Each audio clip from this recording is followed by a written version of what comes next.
ये CERT In ने report दी थी कि व्हाट्सएप के माध्यम से पिगैसस इजरायली सॉफ्टवेयर से टेलीफोन्स को हैक करके सीधे सीधे जासूसी चल रही है। ये मैं नहीं कह रहा, ये भारत सरकार की जो एजेंसी है उन्होंने लिख के रिपोर्ट दी है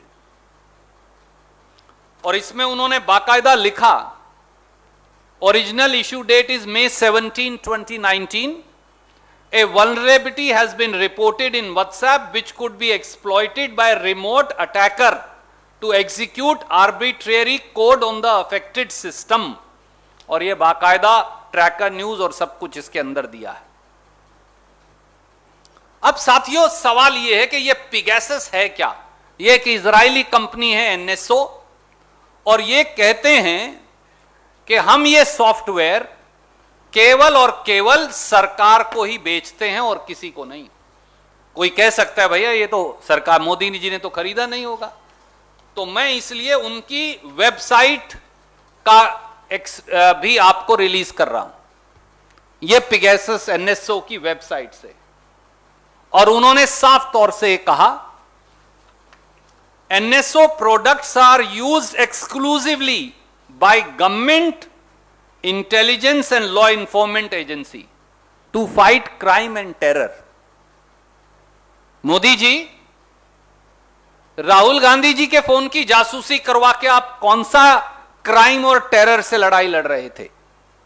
Hindu, Indian express, TV 18, India today, frontier TV, wire, news click, इनकी जासूसी करवाकर आप कौन से टेररिस्ट से लड़ रहे थे? आप हिंदुस्तान के चीफ इलेक्शन कमिश्नर की जासूसी करवाकर कौन से उग्रवादी से लड़ रहे थे?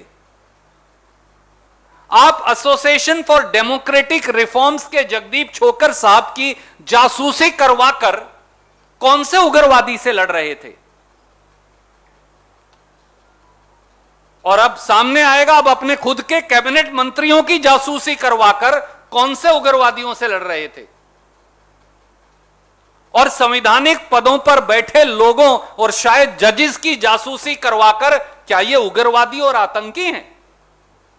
और राहुल गांधी जी के स्टाफ की जासूसी करवाकर, अब 5 लोगों के उनके स्टाफ के भी नाम सामने आए, तो आप कौन से उग्रवादी से लड़ रहे थे? क्योंकि ये पिगैसस का सॉफ्टवेयर तो केवल आपको बेचा गया, सरकार को बेचा गया और आपने खरीदा।